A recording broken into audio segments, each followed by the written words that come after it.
Hello everybody. If you're one of those homeowners who is very conscientious about your home maintenance and you like to drain the sediment out of your hot water tank, let me show you a little trick I use. This is the part everybody knows. Attach a drain hose to the valve, open the valve, and drain the water out. But here's the trick. What I like to do is I like to drain it into a clear plastic bucket like this, and with the hose at the bottom of the bucket, any of the debris that's coming out will generally stay at the bottom, and then the water will overflow out of the top. So when I get done with my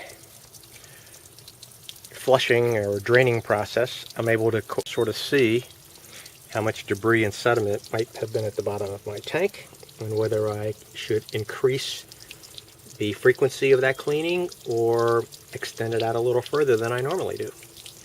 Here's another configuration. I like to point the hose toward the high end of this container or this tank. This container is on a slope and the low point is off to the right. You can see the water running off over there. So any debris that comes out of the end of the hose will be pushed to the left, and before it can exit at the top here, it will probably sink to the bottom. So you'll be able to catch all the debris in the bottom of your container and see how much sediment you actually have in your tank. Thanks for watching.